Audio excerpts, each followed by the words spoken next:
Ruckus. My name is John. I'm going to be the host for today. Special thanks to Login, our corporate sponsor for this event. Login, where offers cloud, geolocation, or co-location, backups, and many more services for all of your business needs. If you're interested in learning more about Login, visit loginbusiness.com to learn more. So, on today's episode of Risk Ruckus, we'll talk about policies. What we have behind us is a data center. Data centers get built when you have good policies, and it makes sense about the stuff that you're doing, how you do it, and who you do it with. So, a data center is going to take the time to write a policy about how to protect data and how to make sure that other customers' data is protected inside of there. But this is important to your business as well as other people's business as well. So when we write a good policy, we really want to understand what is it that we're trying to protect in our business, right? Are we trying to protect our customers' privacy, or are we trying to protect some trade secrets because we're developing something new and interesting? So when we think about how we're going to do uh, and select a policy, we need to be cognizant about scoping that data first and really understanding what are we processing, how long do we collect it, how do we store it, how do we use it, who do we share it with, right? Think about this. If somebody called and said, "Tell me your social security number," you'd probably tell them no. But if you were able to build that trust that you knew that the person was authorized and had a need to know, you'd probably be willing to share that information. Now, when you share information on computer systems, you have to consider about what the system is doing and how your system connects to somebody else's. So we've really focused on making sure that connections are encrypted, right? We spend time to make sure that our connections to other systems are encrypted, and we can check that by going to like a website browser and looking at the top and opening up that little lock that says, "How is this information protected?" We can check the certificate. We can validate. Who is telling us that this information is secure, and have we taken the appropriate steps to protect our data? Because that's again what's really important here, right? We want to share information on computer systems without compromising um, our privacy or jeopardizing the integrity of our business. Malicious actors are always out there looking to stir up trouble and cause mischief. That's why we have risk ruckus. Another thing too, when we talk about threats and vulnerabilities, um, they span an entire scope, right? There's a strategic effort, and if you think about how a malicious actor would operate, they're probably not just going to come in and do some attack. They're going to take time to really learn more about you, your practices, your procedures, your techniques, and then eventually they find a way to compromise that by using some sort of tactic, right?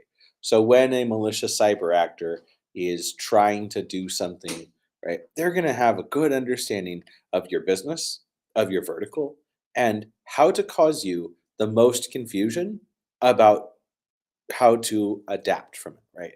They want to cause you an inconvenience, make you earn less money, impact, hey, welcome.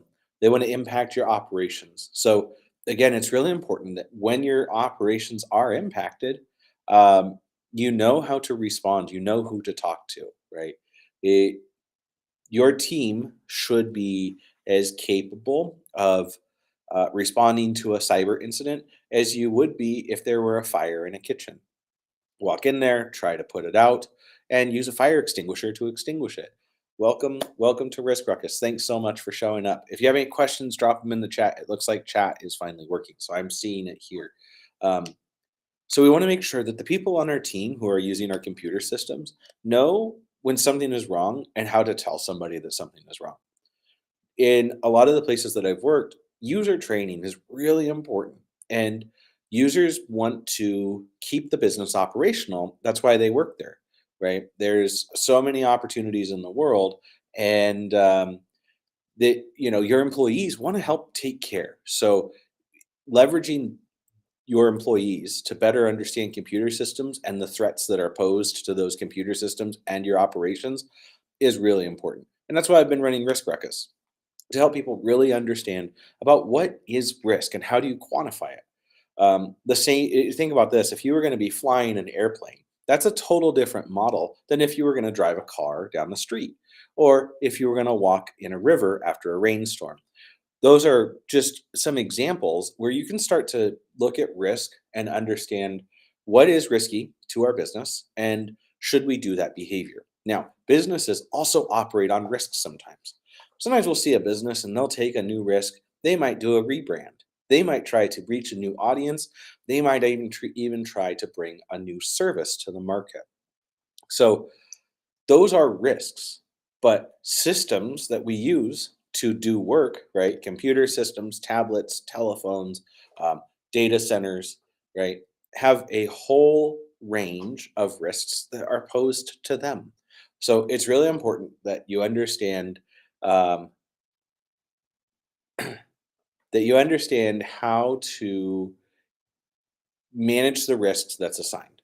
So, for example, let's say your data center is in a city, right? Your data center might want to consider what does it look like if the power goes out? Well, you address that by ensuring that you have a backup generator, or you have another power supply, or you have failover and load switching.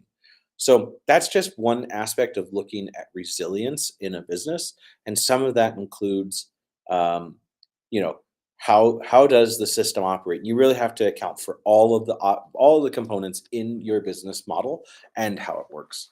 So you need to make sure your employees know what to do and where they're going to report. For example, let's say you were running a legal firm and most of your employees can work remote or they're on site if they're going to the courthouse or dealing with a client.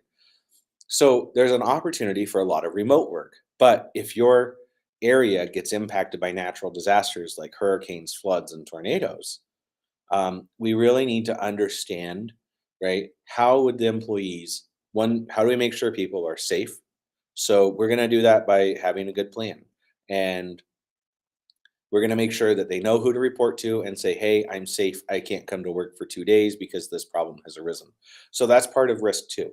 If your people aren't there, your business isn't either. So we have to remember people still make business happen, and that's going to continue to be the way. Um, so when we're talking about risk and when we're talking about our business, right, we have to plan for natural disasters. The ones that happen the most frequently where you are going to be the most important for you to address first. If you don't live in an area that's prone to flooding, right, don't consider addressing that first. If you do live in an area that's prone to fire, make sure you have a plan to address when those fires happen, right? Sometimes people live in grassy areas that burn every year, so it's important to understand what to do, when people will evacuate, and then when they'll come back to work when it's safe. So that is part of risk, part of operating a business. And now we're going to switch to a little bit about attacks, threats, and vulnerabilities. So, one of the things that we want to talk about when a malicious actor is working, right? They do this first step called pretexting. And this is where a malicious actor is hoping to approach their soon to be victim, right? Almost with a sales pitch. Now, these people are discerning your business, they're discerning what vulnerabilities are there. They might call, they might try to build relationships, and they might even try to come in as a position of authority and say, "Oh, we can solve this problem for you." Also, we see lots of attacks try to come in with, "Oh, I'm being held hostage. Send me all of your money." Right? Calls of panic and distress. So if those things happen, make sure you have a plan and you don't just immediately respond. It's important to validate that. Same way that we're not just going to give our social security number to the first person that calls us. We're going to go through a system to make sure that, hey, you are who you say you are, and that the method of exchange is secure. So, what else happens when an attacker is setting this up, right? They're looking to gather names, addresses, phone numbers, right? They're looking to set up that conversation to again build that trust and learn more about your business. So, if somebody starts to call and they ask about the services that you run or the software that you choose, these are really concerning for the security of your organization. So, we want to make sure that when somebody calls, we build that trust, we validate who they are before we tell them what we're doing and what software we're using. Because if you were using a piece of software that was really important to the operation of your business, but it had a code that could be exploited remotely and easily, you may have shared a vulnerability in a business process that's going to limit or impact, it's going to impact how your business works. So, this is just something to think about when you've got a malicious actor, right? They're probably going to start early. They're going to start with pretexting. They're going to build that trust. And it's just really important to make sure we understand what they might be doing. So we want to build our architecture and design to empower our teams to be able to look at diagrams. This is good because you can bring more people in on a conversation. And next week, I'm going to show you how to build diagrams using Visual Studio Code. That's going to be the next phase of Risk Ruckus, because there's a lot of cool tools that exist in Visual Studio Code to more effectively convey diagrams quickly just by typing a few lines in. But when we talk about diagrams and configuration management, this is the stuff you need after a cyber attack, because we want to understand what the malicious actor did, what deterrence methods did they continue to persist through, were we able to protect the information that we told our customers that we would protect, and can we adapt after this compromise? We see businesses adapt all the time, right? It's something that is possible, it's something that is part of business, right? An event happens, we adapt to that event, and we move forward. So it's really important to understand that we have good diagrams, we have an understanding of the baseline configurations, we have standard naming conventions across all of our departments, and we understand how those systems connect to the internet. So we want to understand how they connect on our intranet internally, and we want to understand how they connect to the internet to do business across distributed events and distributed areas, right? So that's the important part of building these things. I've also got tools to help you build those programs for you and your business. So if you're ever interested in that, it's something that's available, services that are offered. Um, so, risk is about understanding what's going to make your organization vulnerable and what part of your business process, if it were disrupted, would cause a significant problem to your business that could detract from what you really want to do, right? Working with your clients, supporting your customers, building that product, or shipping some good to somebody. We want to make sure that the computer systems we have are secure and they operate well and as expected. And if something is happening outside of what we expect, that system hopefully is configured to alert at least the user that something's wrong, and they should escalate that support through the procedures that you have. Now, not every organization has the staff to address problems internally. So, something to consider when you're building your cybersecurity plan and your risk ruckus, right? When you're starting to put these things together, understand who should be the person who makes the calls to the third party service provider. Let's say your organization works with a managed service provider, and that the managed service provider can support you 24 hours a day. From 8 to 5, you have regular costs, and maybe from those after hours you have increased costs. So it's really important to understand how you engage with your service providers, right? And how much that expense is going to cost the business when something happens. So before, as you're building your documents, as you do your user training, it's important to discuss those things. So user training goes beyond just using a piece of software and how to use a keyboard and mouse. It's understanding when something is going on inside the business, about how to say, I have observed a problem and I think it needs to be escalated. Again, getting ahead of it sooner is often better than later.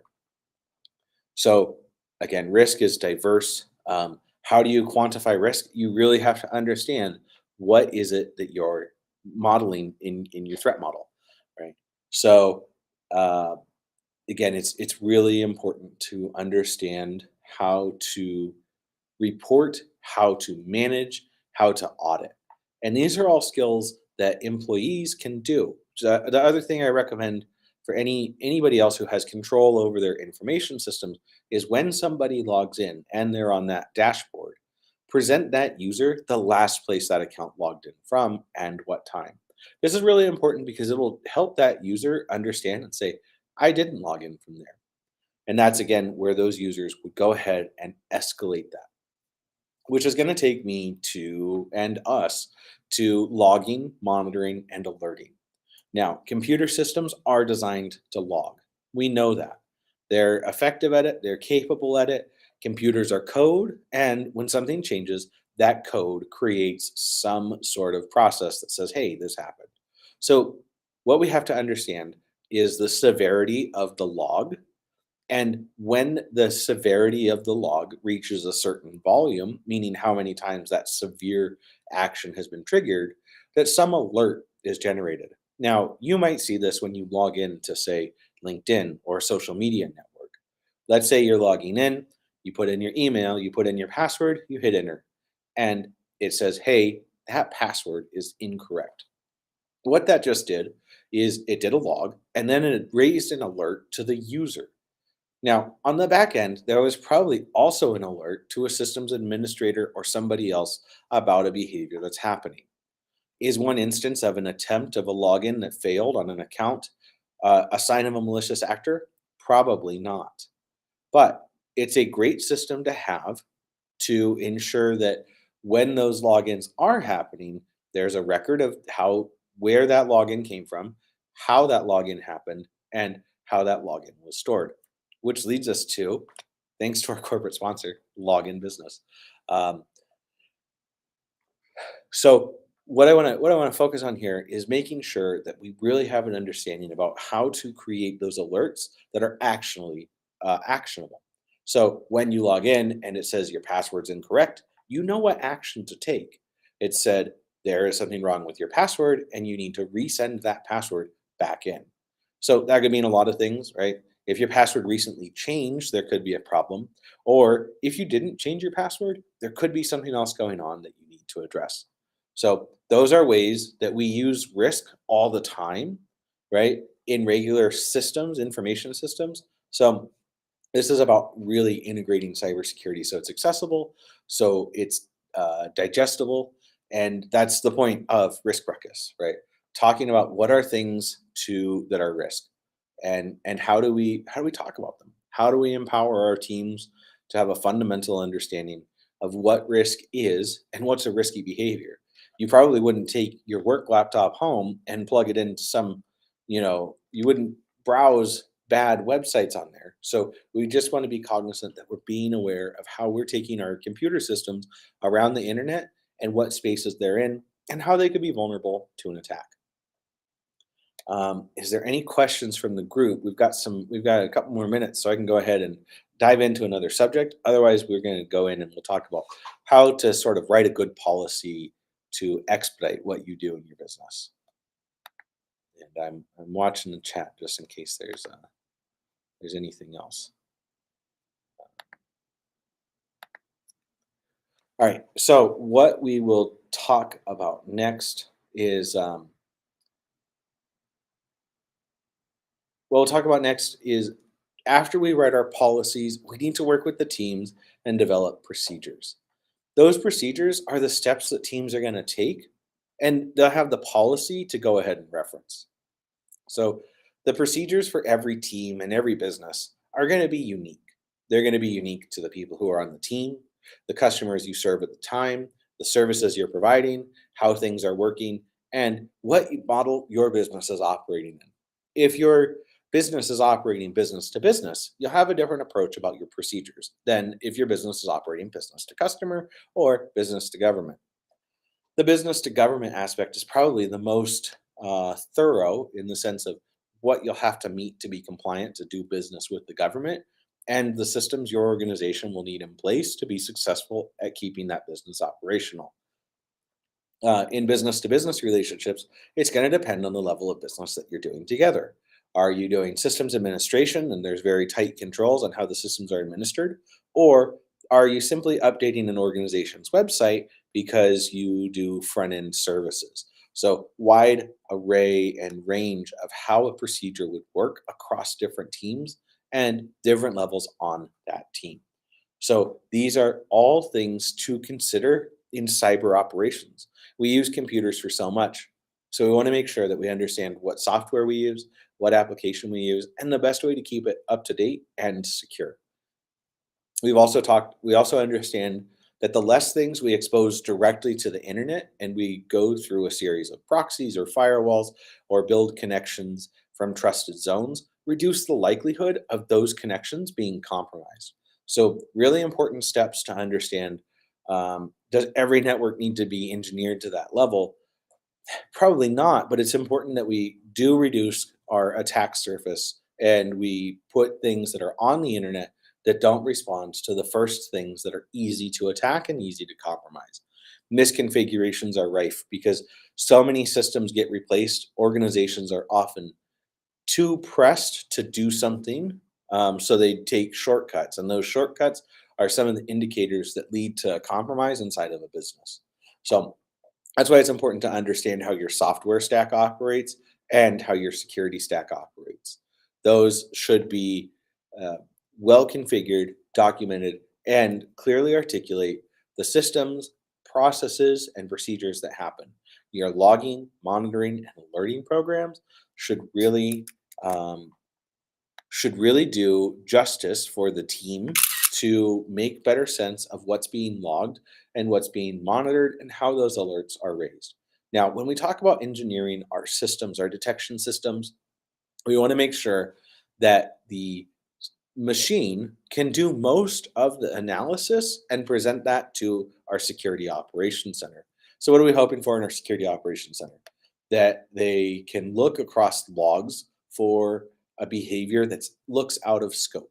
And if something happens in those logs that are collected to a certain frequency, meaning it happens routinely or some benchmark is set, we want to make sure that that system can take the time and say, hey, this exceeded this threshold. Think about it like this: if you're driving your car up a really steep mountain in the middle of summer and you're watching your temperature gauge, right, that is an example of monitoring and alerting. So as that gauge starts to rise, right, what we're hoping for is that the car that we're driving would turn on the fans and start to pull air over the radiator to cool the system.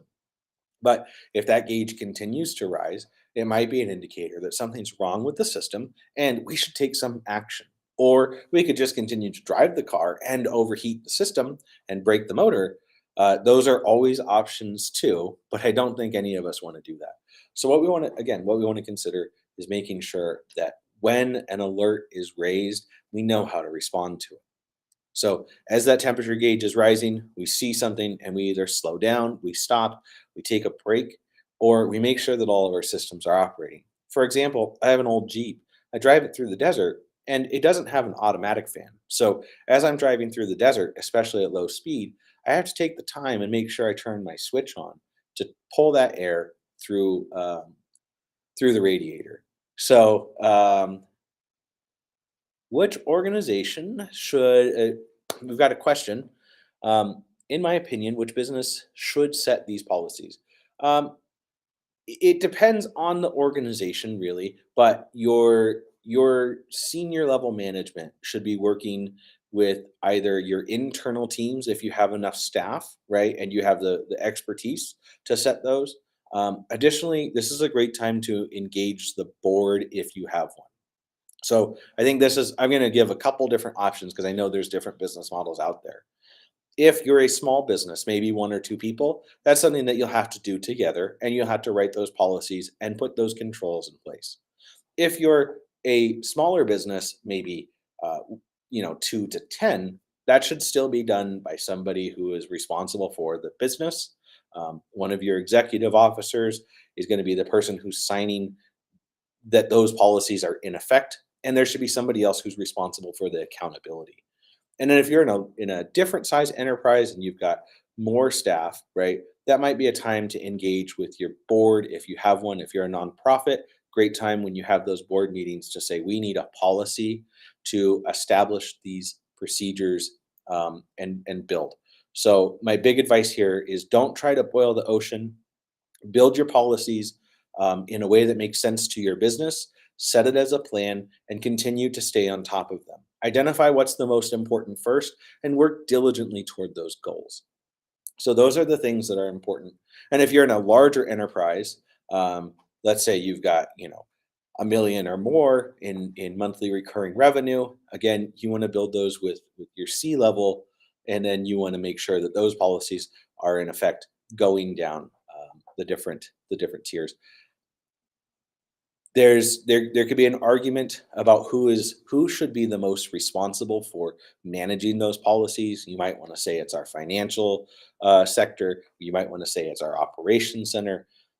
So it's going to depend on how that organization works and who is accountable, and then who is responsible. So I hope that answers answers some of those questions. We want to understand, who's accountable for it, who's responsible for it. Those are two different groups of people.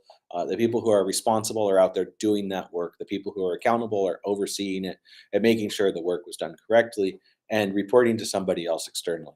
If your business doesn't have that, it's a great check in to really make sure and consult with the third party organization and get that feedback. There's so many in the world that have the tools.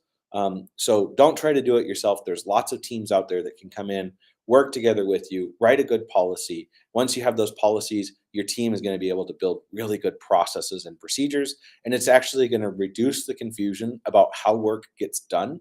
And it's a great time to optimize inefficient processes. So I know sometimes it can feel boring or dry to review policies, but it's a wonderful time to engage your teams, engage in that discussion, and really see what's working. Most of the times when I visit policies with other organizations, we frequently identify that there's lots of services that we can cut and save money. So there's so many ways that a business can optimize by putting those policies and procedures first and then integrating them. I'll leave room for one more question, and then we're going to wrap up for the day. So if anybody else has a question, drop it in the chat. I'll get right back to you. Um, I'm checking. Let's see. Okay, we don't have any other questions. So what I would like to say is thanks to Login Business. Visit loginbusiness.com, providing business internet, VoIP, and local support with seamless communication. Experience the difference today and unleash the power with loginbusiness.com. Thanks so much for coming to Risk Ruckus, and we'll see you next week. Take care.